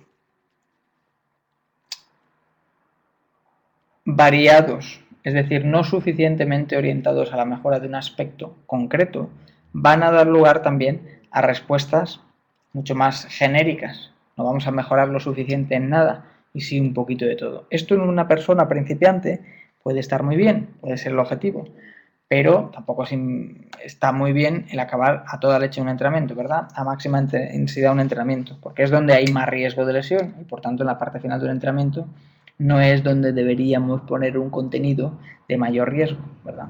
Luego, al final, lo mejor va a ser trabajar por zonas metabólicas hasta que ya se acerquen las competiciones para intentar mantener la velocidad que yo quiero intentar mantener en competición. Pero hasta entonces hacer una buena base basada en, valga la redundancia, zonas metabólicas más que de ritmos. Y vamos ya de lleno a esa parte de cuantificación del entrenamiento. Aquí observamos lo que sería un cuaderno de control que utilizamos nosotros, el programa Learn Your Mind, de la carga diaria, ¿sí? Donde anotamos simplemente los minutos, las sensaciones que tiene el deportista, los minutos trabajados en cada zona y nos da un cómputo de la carga, ya sea objetiva o subjetiva. Ahora explicaremos esas escalas, ¿sí? Muy bien. Paréntesis. Estaba leyendo aquí a Facundo que habla del Homo sapiens. Bueno, vamos a ampliar esto. Vamos a hablar de la metodología de cuantificación. Nosotros vamos a exponer aquí brevemente un método conocido como modelo ECOS-ECS,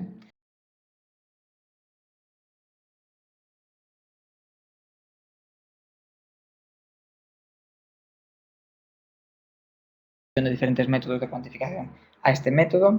Este método o modelo fue presentado en el Congreso Mundial de la Federación Internacional de Triatlón de hace 2 años y, bueno, no está validado científicamente, entre otras cosas porque es difícil de validar, pero es una propuesta y es lo que nosotros de forma empírica estamos utilizando. Asumiendo que no existe ningún método perfecto, las limitaciones principales de los métodos de cuantificación son las siguientes: que los indicadores de carga no pueden ser solo de una variable, que las intensidades no pueden basarse solo en la frecuencia cardíaca, como algunos métodos proponen. Si estamos hablando del espectro global, ¿verdad? Desde el ultrafondo hasta el medio fondo, que muchos métodos no contemplan la densidad, antes lo hemos comentado, ¿verdad? Cuantificar volumen, intensidad y recuperación, que no contemplan algunos los diferentes modos de ejercicio, ¿no? No podemos sumar, como vulgarmente diríamos,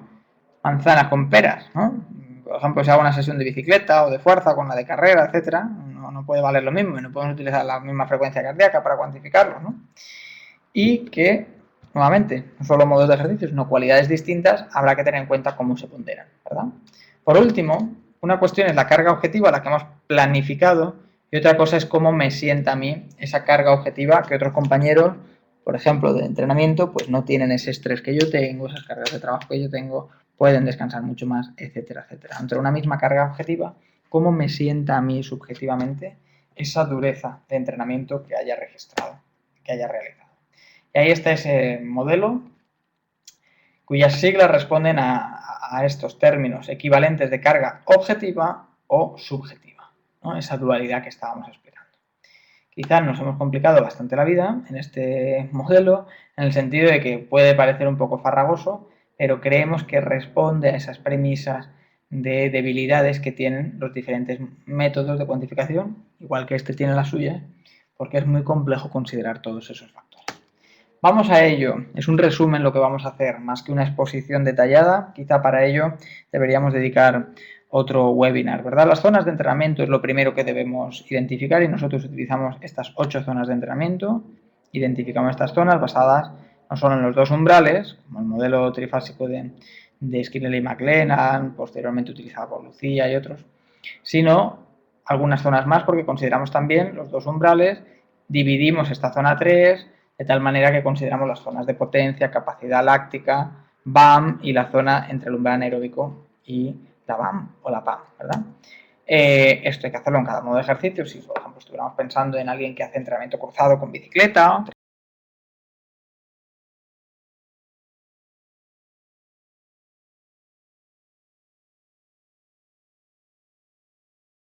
realizado en una zona, tiene un valor asignado, ¿sí? Que son estos de aquí. Muy bien. Se parece bastante a la cinética del lactato, bueno, salvando el 50, ¿verdad? Ponderamos a su vez, basado en una serie de ítems, cuál sería el coeficiente por el cual multiplicar en función de si estamos haciendo natación, bicicleta, carrera o fuerza, ¿sí? En el caso de la fuerza no es por minutos, es por otros coeficientes. En el caso de los demás son minutos trabajados por los coeficientes anteriormente indicados en la zona por un valor que es un compendio de la densidad habitual de las sesiones, el coste energético, las diferencias de coste energético entre estos tres modos de ejercicio aeróbico, nadar, bici, correr, el daño muscular o la implicación neuromuscular y la dificultad para mantener la técnica. Basado en esos ítems y esta escala totalmente analógica, lo relativizamos para aplicarle estos coeficientes, así como quien dice, un incremento por el efecto de una transición, si estamos hablando de entrenamiento, por ejemplo, de duatlón o triatlón, ¿sí?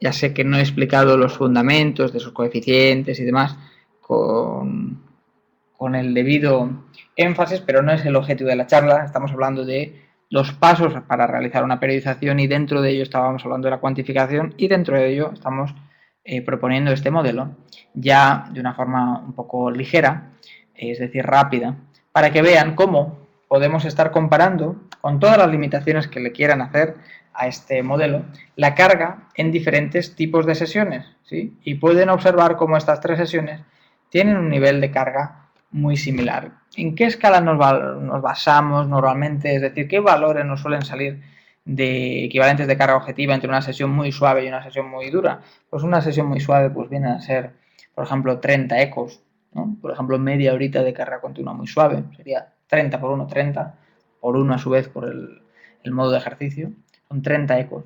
Y una sesión muy dura, pues a lo mejor son 200, 250 ecos. Un día muy duro porque he hecho varias sesiones puedo sumar 300. ¿Sí?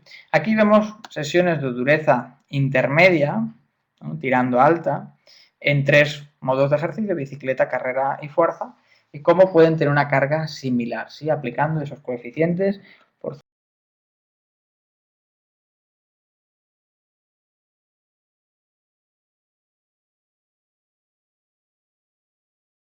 posiciones e intensidad.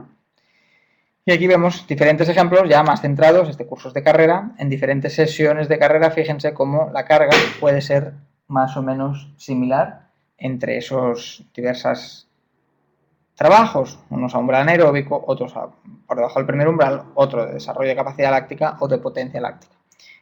La cuantificación de estas cargas, pues como vemos, es bastante similar, pese a que estamos trabajando cosas muy distintas, ¿sí? Y así, esas semanas que hemos diseñado, podemos cuantificarlas con todas las limitaciones que quieran hacerle a este modelo, teniendo una forma objetiva de cuantificación, ¿sí? Aquí vemos igual, lo veíamos anteriormente más reducido en tamaño, en una hoja de control del entrenamiento, vemos nuevamente la carga en ecos y dos aspectos que nosotros le prestamos mucha atención. La distribución porcentual de la carga, de tal manera que procuramos que en relación al modelo trifásico, la mitad de la carga suele estar entre las zonas 1 y 2 y la otra mitad alrededor de la zona 3, ¿sí? La mitad de la carga alrededor de la zona 1 y la otra mitad alrededor de las zonas 2 y 3, de la carga, que no del tiempo. El tiempo, si no leí,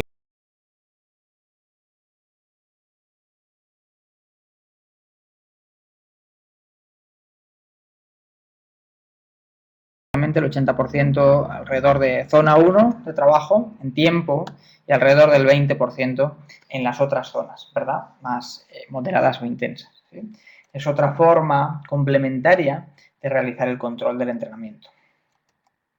Muy bien. Y vamos a la otra parte del modelo, que es la que se basa en los equivalentes de carga subjetiva, es decir, la percepción que yo tengo de la carga, ¿sí? Ponderamos la fatiga global al final de la sesión de la manera similar a lo que hizo Foster en su día, con valores desde 0 hasta 5, leyendo este tipo de ítems, y el deportista a los 20 minutos finalizada su última sesión de entrenamiento valora cuál ha sido la dureza general del día en una escala de 0 a 5. ¿Cuál es el objetivo de esto? Comparar la evolución de la carga objetiva, la que diseña el entrenador, con la percepción de carga acumulada, de tal manera que lo normal sería, si siguen la flecha verde, que esta percepción de carga no sea muy grande, se mantenga constante o vaya disminuyendo, pese a que la carga que estamos tolerando a nivel objetivo es creciente, ¿sí? Y el estado de forma previsto, pues también sea creciente. Es así como diseñamos para un mismo objetivo niveles distintos de programas donde toleran mayores dosis, fíjense, hasta 1200 ecos en alguna semana o 600, en función de su nivel, lógicamente, ¿sí? Aunque la carga subjetiva pues pueda ser similar, realmente será también menor en el bajo nivel que en el alto nivel, ¿sí? En niveles más similares podría ser una similar carga subjetiva acumulada, pese a que la carga objetiva sea mucho mayor, ¿sí? De ahí los equivalentes de carga objetiva, ecos, o equivalentes de carga subjetiva, ECS. Aplicando las ecuaciones sugeridas por Bannister en el modelo Fitness-Fatigue, podemos aplicar perfectamente los ecos o los ECS, esto sería un ejemplo de ecos en este caso, para calcular momentos con picos de fatiga mayores o momentos de recuperación mayores en función de la carga acumulada, en este caso en equivalentes de carga objetiva, ¿sí? Para pronosticar momentos adecuados para competir, como podrían ser en este caso estos tres que estamos marcando, ¿verdad? Donde la adaptación todavía es elevada, pero la fatiga ya está bajando y estamos en un estado positivo de recuperación, ¿sí? Igual que se puede aplicar con los trims, se puede aplicar este modelo con los ecos y así es como lo hacemos nosotros con nuestros deportistas. En definitiva, y yendo ya un poquito al final de nuestra charla, para nosotros un programa individualizado es aquel que se basa en zonas de entrenamiento, evaluación de un perfil fisiológico y una cuantificación del entrenamiento individual, ¿sí? Y así observamos cómo corredores con perfiles fisiológicos muy distintos, por ejemplo, el corredor rojo con este perfil fisiológico de puntos fuertes y débiles, o el corredor azul, pues más compensadito, que no quiere decir que sea mejor necesariamente, pueden llegar a niveles de rendimiento similar, pero para seguir mejorando, posiblemente uno tenga que incidir en ciertos aspectos mientras el otro tenga que incidir de una forma más compensada en el global de los determinantes del rendimiento, ¿sí? En definitiva, nuestro programa All in Your Mind se basa en ejecutar o programar programas basados en el tiempo disponible, la experiencia, el nivel de rendimiento, el perfil fisiológico y el calendario de competición de nuestros deportistas, siguiendo esos pasos que anteriormente hemos comentado, ¿verdad? El análisis de la competición, etcétera, etcétera. Ese proceso, esos 10 pasos para llevar a cabo una periodización del entrenamiento, ¿sí? De todo esto, ya hemos hablado también, hay que diseñar métodos de entrenamiento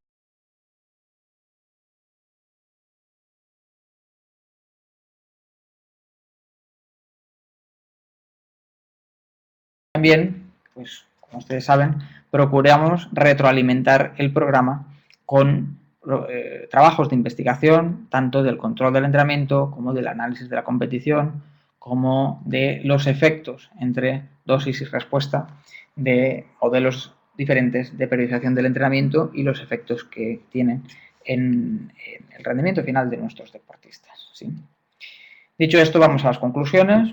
Aunque influyen muchos aspectos en el rendimiento, especialmente en deportistas populares, el entrenamiento debe ser un proceso sistemático y es el que nos va a permitir entender mejor cómo pasamos de un nivel actual a un nivel futuro, entendiendo bien cómo dosificamos este entrenamiento. Son los factores que nosotros podemos controlar, hay otros factores que nosotros quizá podemos controlar menos.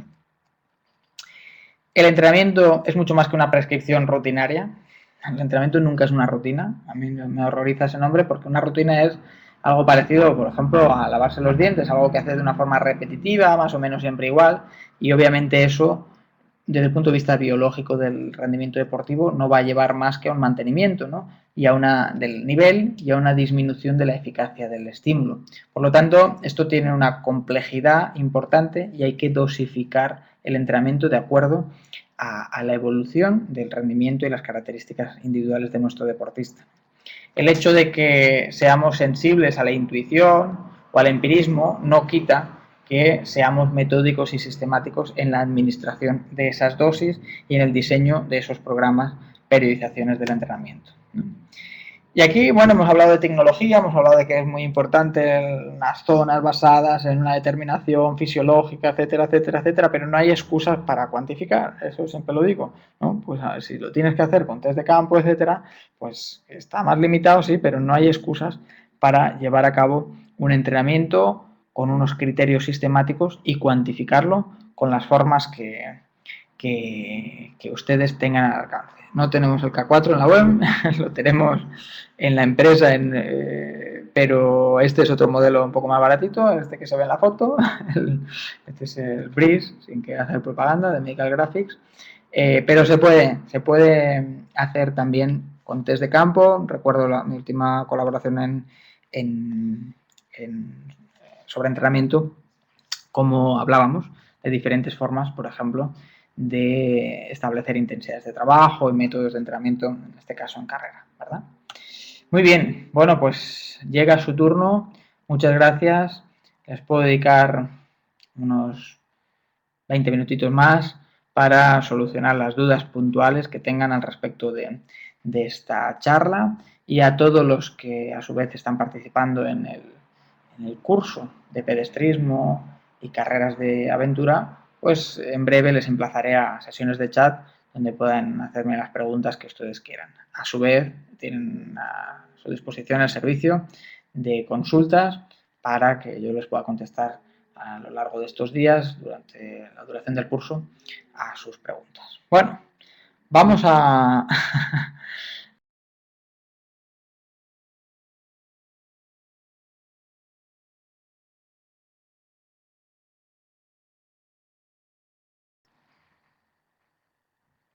Efectivamente, como bien me indica, imagino que es Facundo, iré leyendo las preguntas conforme me las vayan haciendo para que todo el mundo esté al corriente de aquí estoy respondiendo, ¿verdad?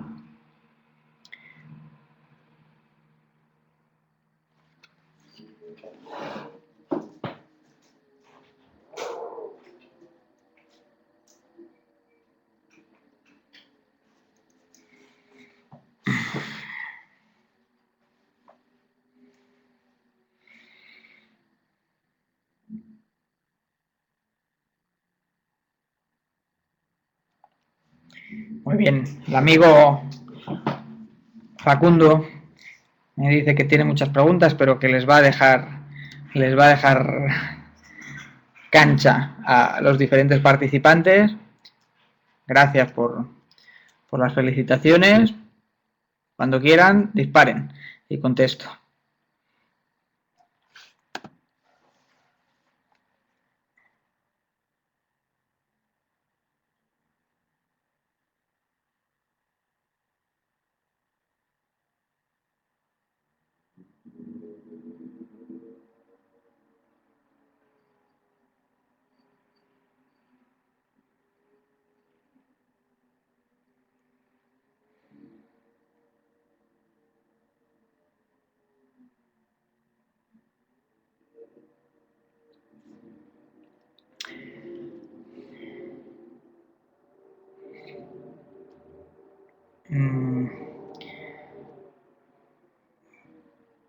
Bueno, veo que hay varios asistentes que están escribiendo. Vamos a empezar con Jorge Eduardo Sorias, que se ha lanzado a hacer una primera pregunta, pero que quisiera que matice, por favor, porque nos indica que hay diferencias al prescribir intensidades por zonas metabólicas y umbrales aeróbicos y anaeróbicos. Bien, concrétame un poquito más para entender la pregunta.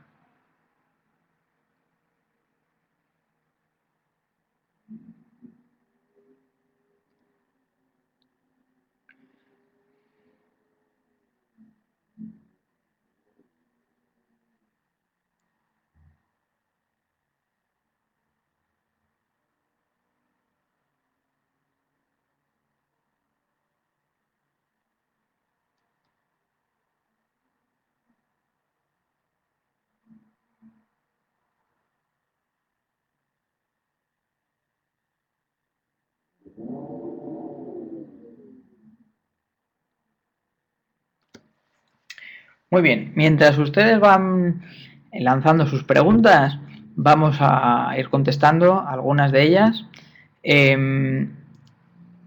Quisiera aprovechar que está Jorge Eduardo Soria, que fue el primero Sorias, perdón, que empezó a preguntar, para que acabe de matizar, y a continuación contestaré a Jorge Ortega, que ha hecho una pregunta muy interesante.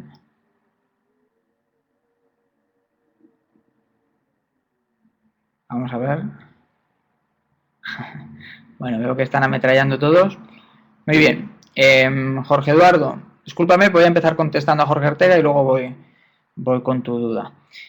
Si no, se nos acumulan todas. Muy bien, Jorge Ortega, resumiendo su pregunta, está haciendo referencia cuando hablé que a lo largo de una periodización podíamos llegar a tocar no solo hasta la intensidad de competición, sino un poco por encima, ¿verdad? Y él destaca que hay propuestas que están tocando una intensidad claramente superior a la de la competición desde muy pronto en la temporada, ¿no? Bueno, lo hemos hablado también, ¿no? Hemos dicho la periodización inversa, que se trata de eso. Vamos a pensar que desde un punto de vista coloquial o desde una terminología coloquial es un desahogo de esas zonas metabólicas que puedan quedar por encima de la competición.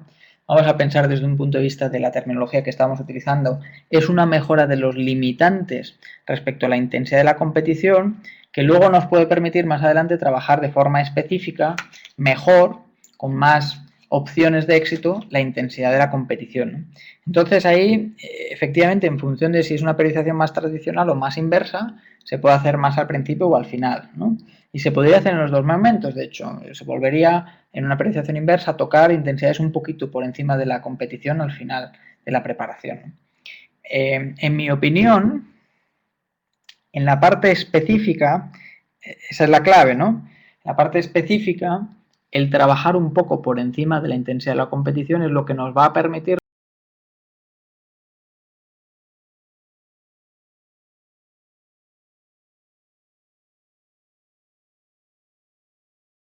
como a nivel técnico, siempre y cuando sea un poco por encima de la intensidad de la competición, porque si no, entramos en un conflicto de especificidad con aquello a lo que nos queremos adaptar, sobre todo en esos últimos días previos a la competición, ¿verdad? Habría que pensar mucho en qué modelo de competición estamos analizando. Por ejemplo, si hablamos de pruebas de medio fondo donde pueda haber cambios de ritmo bruscos, es fundamental haber trabajado por encima del ritmo de crucero, entre comillas, previsto, porque si no, va a ser el típico corredor que no es capaz de responder a un cambio de ritmo concreto y se queda ya descolgado. ¿Por qué? Porque no ha trabajado durante mucho tiempo esas intensidades superiores. Luego ahí, tanto para el principio como para el durante como para el final de la prueba, es importante haber trabajado intensidades por encima de lo que sería el promedio previsto de ritmo de competición, ¿verdad? Ahora, si nos vamos muy por encima, pues puede haber desde riesgos de lesión, sobre todo en cierta musculatura, ¿verdad? Isquiotibiales, tendón de Aquiles, aductores, por poner ahora de golpe una carga muy intensa, como un riesgo de falta de especificidad y por tanto de tener poca influencia en el rendimiento final en competición. No sé si te respondo, Jorge Ortega, y efectivamente estoy de acuerdo con que hay un riesgo de lesión de hacerlo tan temprano, ¿no? Y ahí el mensaje que yo daría es que la base de fuerza máxima es muy importante, ¿no? Entonces, si hay una base de fuerza máxima y hay una técnica trabajada para tolerar, en trabajar ciertas intensidades, mientras el volumen no sea muy grande, se podría tolerar relativamente temprano en la preparación. Si de golpe se nos ocurre, porque normalmente eso pasa con el entrenador que no hace estas cosas que estábamos comentando aquí, que es secuenciar bien las cargas, y de repente ponemos una carga muy grande de una intensidad que ahora resulta un gran contraste porque hasta ahora no lo habíamos trabajado, pues entonces tenemos muchas papeletas para lesionarlo, ¿no? Muy bien. Vamos a la... Bueno, sigo emplazando a Jorge Eduardo Sorias a que matice un poco más la pregunta porque no entendí muy bien la pregunta, ¿de acuerdo? Por lo tanto, por el camino voy a contestar a Carles Rosell. En el curso notas que los volúmenes de los corredores internacionales están en unas 800 horas al año. ¿Esto es para corredores de montaña con desniveles importantes? Sí, efectivamente. Puede ser, perfectamente. Ojo, se sorprende Carles Rosell. Bueno, es que hay que tener en cuenta que el deportista de élite siempre nos sorprende, ¿no? En lo que es capaz de hacer, ¿no? No solo de volúmenes, sino de intensidades a desarrollar, etcétera. Hay puntualizaciones. Ahí pueden haber muchas horas que estamos contabilizando de un trabajo de entrenamiento cruzado, ¿verdad? Puede haber muchas horas de entrenamiento de muy baja intensidad, ¿no? Cuando hablamos de los entrenamientos polarizados, ¿no? Que indirectamente los hemos citado, ¿verdad? Esa importancia del trabajo en zona 1, es que hay que entender que es muy rentable el trabajo en zona 1 desde el punto de vista de la regeneración y del mantenimiento y el desarrollo de un volumen elevado de tiempo, pero sin un gran machaque a nivel ni articular ni del sistema nervioso, pero precisamente porque se hace muy baja intensidad. Entonces lleva más tiempo hacer los mismos kilómetros, ¿verdad? O sea, corredores de élite pueden estar corriendo en llano a 5 minutos el kilómetro y no pasa nada, pero claro, le echan más tiempo y por eso acumulan más horas, ¿no? Si sumamos el gimnasio, el entrenamiento cruzado y esos volúmenes a baja intensidad, sí que podemos ir pues en esas cifras, o ahora estás indicando el tema de las 600,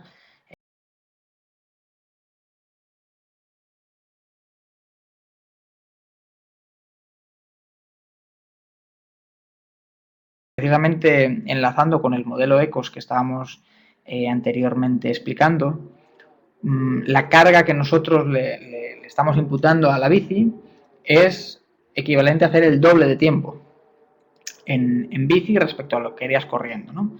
Es decir, que para hacer el equivalente a 2 horas de entrenamiento muy suave, pues serían como 4 horas de bici muy suave. Entonces, a lo mejor las cuentas, pues ya se empiezan a aproximar un poco más. De todas formas, no hay que obsesionarse con el volumen. Yo creo que también lo he dejado claro, en el sentido que dependerá de tu progresión individual, ¿no? Entonces, los habrá que estén haciendo mucho más que otros y quizá no es mejor porque no lo van a tolerar, ¿no? Entonces, es un poco relativo la cuestión del volumen, si lo queremos ver como volumen óptimo, ¿no? que haya que hacer. No sé si te contesto, Carles.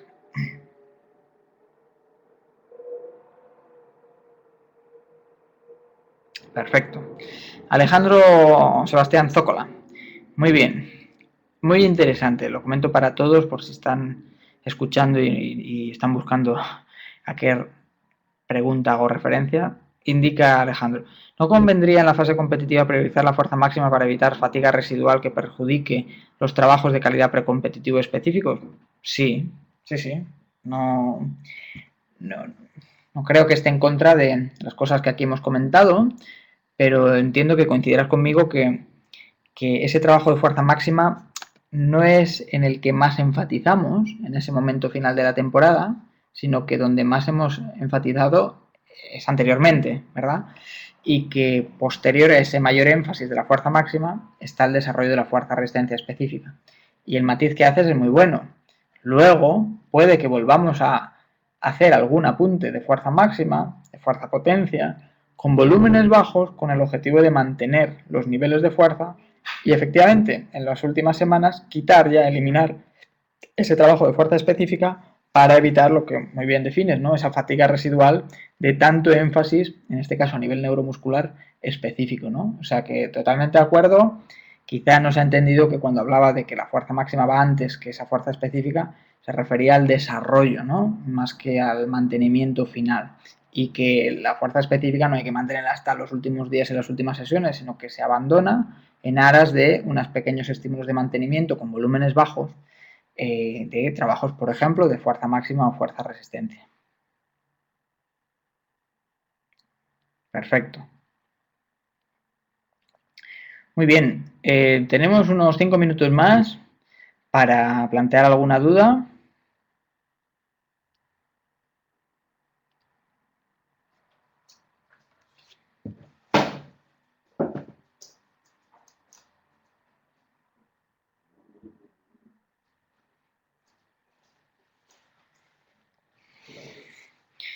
Bien, Alejandro tenía otra pregunta anterior que voy a buscar.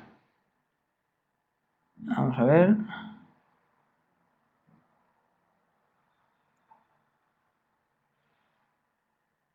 Perfecto, ya la he encontrado, voy respondiendo mientras acaban de formular sus preguntas. Decía Alejandro anteriormente, perdona que me la salté, en un deportista de nivel intermedio que tiene una competencia como objetivo principal, primario, más allá del año, es conveniente planificar su pico de rendimiento antes con una competencia secundaria meses previos para sacar conclusiones.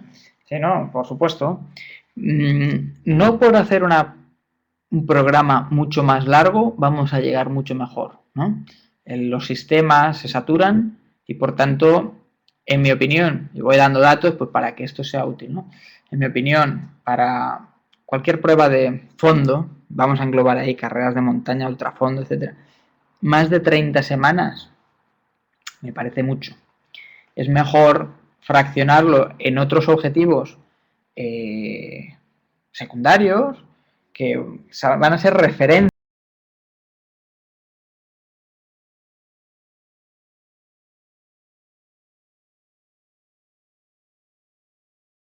diferentes zonas metabólicas que vayamos a ir trabajando, no por estar muchas más semanas insistiendo, da igual el modelo de periodización, ¿no? En unas mismas zonas o en unas mismas alternancias de zonas, no por ello vamos a llegar mejor, ¿no? Entonces, sobre todo si empezamos a hacer muchos contrastes o muchas ondulaciones de la carga, hay que meter regeneraciones periódicas. Por tanto, ya inherentemente estamos diciendo que hacemos cortes, ¿no? Entre macrociclos diversos. Aunque hagamos una periodización muy tradicional, muy progresiva o inversa, muy progresiva, es que no por estar muchas más semanas trabajando lo mismo vamos a llegar mejor, ¿no? Con lo cual, es mejor hacer varias preparaciones y además de esa manera, como comentaba, podemos sacar conclusiones de qué tal han ido probaturas de algunos aspectos que no tengamos muy claros, sobre todo en estos deportes ya más del ultrafondo, el ultratrail, donde no hay tantas propuestas de tanto tiempo, ¿no? Definidas de cómo hay que prepararlo, ¿no? Yo siempre digo lo mismo a los corredores de trail que entreno. Bueno, dime a ver cómo consideras tú la competición, dame orientaciones de cómo te has sentido, de cómo va a ser esta prueba, etcétera, para yo entender un poco qué es lo que deberíamos preparar, ¿no? Y por tanto, esas preparaciones previas, esos macrociclos quizá más cortos, con objetivos intermedios, nos vienen muy bien para ver qué cosas nos han funcionado más o menos, ¿no? Porque al final aquí estamos intentando dar una visión científica, pero esto no son matemáticas, ¿verdad? No son ciencias exactas de saber qué es lo que va a resultar, ¿no? Por tanto, pues totalmente de acuerdo. A un año vista, varios macrociclos, está claro.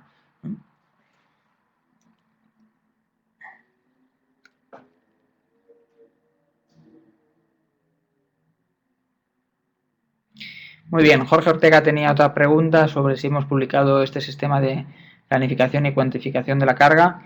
Pues sí, hay una revista que se edita en España y se difunde me consta, por Iberoamérica, que es Sport Training, donde ahí no es una revista científica, es divulgativa, la encuentran en los kioscos, algunos, donde pueden encontrar este tipo de artículos y en nuestra página web de allinyourmind.es los vamos colgando a posteriori, ¿verdad? Para no fastidiar a los editores, vamos colgando estos artículos a posteriori y hemos hablado de todo este tipo de cosas en los últimos años.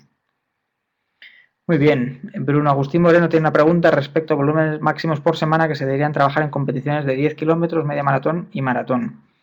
¿Cuál debería ser el volumen máximo de kilómetros en una semana para un corredor de nivel intermedio? Muy bien, pues un segundo que te voy a sacar el dato para no contestarte a la ligera.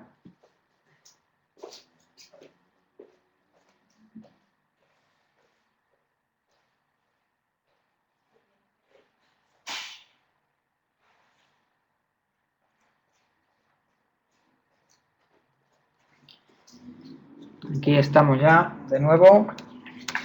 Vamos a contestar porque efectivamente, pues tal como he mostrado, tenemos nuestros programas muy cuantificados y pueden estar todos mal, ¿no? Pero estamos hablando al final de intercambio de opiniones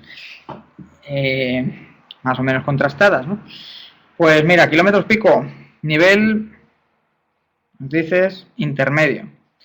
Pues para 10 kilómetros yo te diría entre 75 y 90, para media maratón entre 80 y 105 y para maratón pues entre 95 y 115 aproximadamente, ¿no?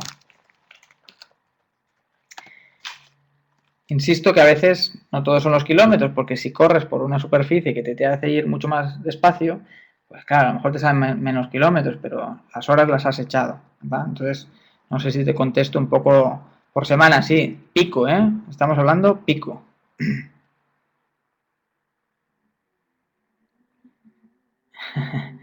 Y dice Bruno Agustín Moreno que lo duda. Bueno. Perdón, de si se está consiguiendo en Argentina es por training. Bueno, no lo sé, si no teníais esa opción, que es en nuestra página web, la voy a escribir aquí, que bueno, ahora mismo está un poco descuidada porque estamos haciendo una nueva versión, pero ahí os la he escrito, ¿sí? Buscar en investigación y ahí podéis descargaros tanto las publicaciones científicas como las divulgativas y ahí hablamos de todas estas cosas, ¿verdad? Me pregunta Alejandro Sebastián.